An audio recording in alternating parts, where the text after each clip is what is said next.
సభలు పెట్టి మీ సభలకు పర్మిషన్లు దొరుకుతాయి అక్కడ దొరుకుతాయి అక్కడ మైకాన్ని ఏ బాబు పోలీసులు మీకేం పని అయినా ఏ పోలీస్ ఏ పోలీస్ బయటికి వెళ్ళగలి ఎందుకు డిస్టర్బ్ చేస్తున్నావు నువ్వు వెళ్ళు బయటికి వాళ్ళని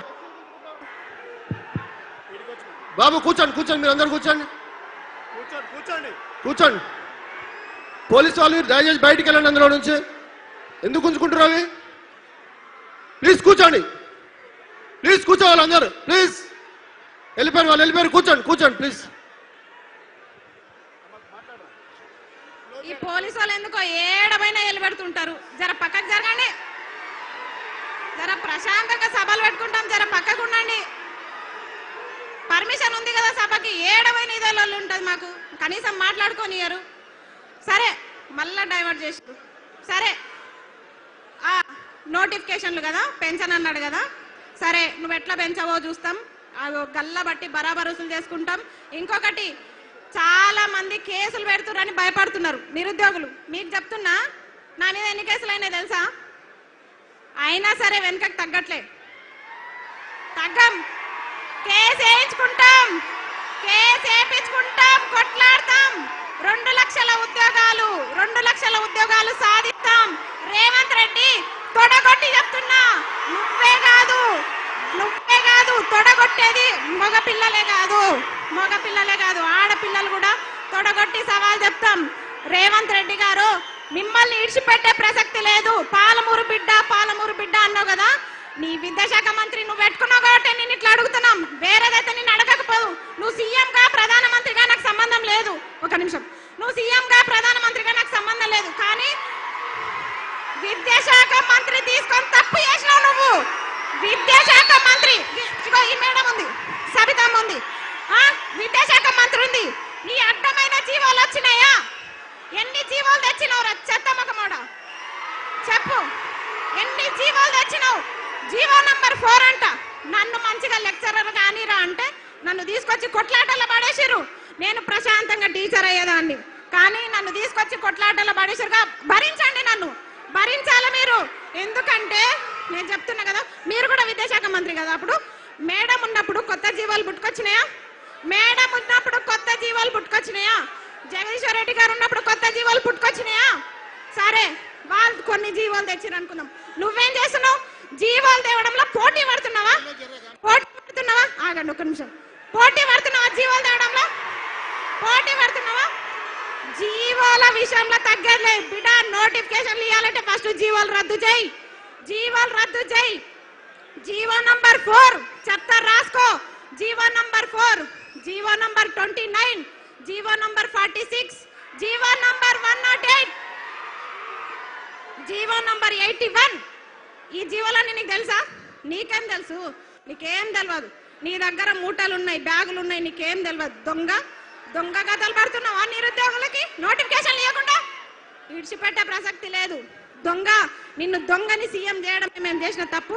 ఖచ్చితంగా చెప్తున్నాం ఇంకా తగ్గేది లేదు అన్న మీరు కేటీఆర్ అన్న మీరు మాకు చాలా సపోర్ట్ చేయాలి ఎందుకంటే మిమ్మల్ని కలిసి మాట్లాడదామన్న అవకాశం లేకుండా పోయింది నిజం చాలా ట్రై చేస్తున్నా నేను జరాగురబ్బా జరాగురు టైం అవుతుంది జరాగురు తాగండి ఒక నిమిషం వద్దు అయితే కేటీఆర్ అన్న వీళ్ళందరూ కొంతమంది పేడ్ వ్యాసులు అంటున్నారు అన్న మీరు నాకు ఎప్పుడన్నా 5 లక్షలు ఇస్తారా అన్న మొత్తం నన్ను బ్లేమ్ చేస్తారు చాలా మంది కేటీఆర్ అన్న నాకు లక్షలు ఇవ్వకపోయినా పర్లే 10 నిమిషాలు టైం ఇవ్వండి 10 నిమిషాలు నాకు టైం కావాలి టైం మాత్రమే కావాలి నాకు నేను కొట్లాడతా మీకోసం నేను కొట్లాడతా ఎందుకంటే మీకు తెలుసు నాకు పేరెంట్స్ లేరు ఎవ్వరు లేరు నేను పోతే ఒక్కదాన్నే పోతా కానీ మీ కుటుంబాలు ఉన్నాయి ఆ కుటుంబాల కోసం మీరు ఉండాలి మీరు సల్లగా ఉండాలి మాకు అడుగడుగున తోడుండే వ్యక్తి రాకేష్ అన్న మా శ్రీనివాస్ అన్న మా పాలమూరు బిడ్డ పులి మా రాకేష్ అన్న ఇట్లా ఓకే ఫోన్ రాలేదు కానీ ఇట్లా చెప్తున్నా కదా చాలా మంది మాకు అడుగండి కేటీఆర్ అన్న మాకు టచ్ లేకపోయినా కొంతమంది టచ్ లో ఉన్నారు వాళ్ళంతా మా బాగోగులు కష్ట నష్టాలు చూస్తున్నారు కాబట్టి ఫస్ట్ ఆఫ్ ఆల్ జీవోలన్నీ రద్దు కావాలి. 2 లక్షల ఉద్యోగాలు రావాలంటే 2 లక్షల ఉద్యోగాలకు ఒక్క నోటిఫికేషన్ అయినా తగ్గిందనుకోండి, మెగా డిఎస్సి తగ్గిందనుకోండి, ఇడిచిపెట్టాను బిడ్డ చెప్తున్నా, ఇడిచిపెట్టే ప్రసక్తి లేదు. 25,000 మెగా డిఎస్సి, గురుకుల notification, degree lecturer, junior lecturer, కాలేజ్లలో అసిస్టెంట్ ప్రొఫెసర్ నోటిఫికేషన్స్ అన్ని కూడా ఇవ్వాలని చెప్పేసి నేను సరూర్ నగర్ సాక్షిగా డిమాండ్ చేస్తున్నా. ఇంకొకటి, మల్లొక సభ ఇక్కడ జరగకుండా చూసుకో రేవంత్ రెడ్డి. మల్లొక సభకి ఇట్లా ఉండదు, ప్రశాంతంగా ఉండదు. అదేమంటారు, కత్తులు బుల్లెట్లు మీతోనే కాదు, మాతోనే అవన్నీ అవసరం లేదు. పుస్తకాలు పెన్నులు తీసుకొస్తాం బిడ్డ. పెన్ను ఎంత షార్ప్ ఉంటుందో తెలుసా? గుచ్చితే గుండెలా సస్తావు. అలాంటి గన్నులు మా దగ్గర ఉన్నారు నిరుద్యోగులతో పెట్టుకుంటే ఏ ప్రభుత్వం కూడా నిలబడదు. పెట్టుకునే దమ్ముందా? జై నిరుద్యోగి. చాలంట, వాళ్ళు ఇబ్బంది పడుతున్నారు, వేరే వాళ్ళు మాట్లాడతారంట. సరేనా, ఏమనుకోకండి, చాలా మంది ఉన్నారు, వాళ్ళందరికీ కూడా మాట్లాడే అవకాశం రావాలి. కాబట్టి ఇంకా వీళ్ళ కోరిక మేరకు నేను ముగిస్తున్నా. థ్యాంక్ యూ అమ్మా, ధన్యవాదాలు. ఆకాష్ గారు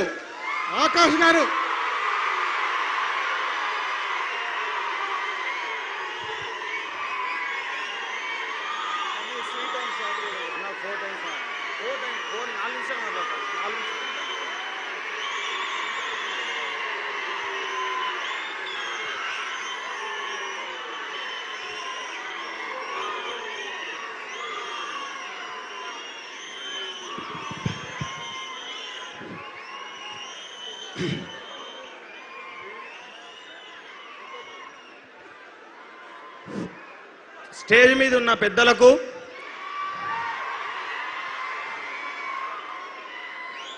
దయచేసి ఒక్క 4 నిమిషాలుంటే జరిగిన వాస్తవాలన్నీ మీ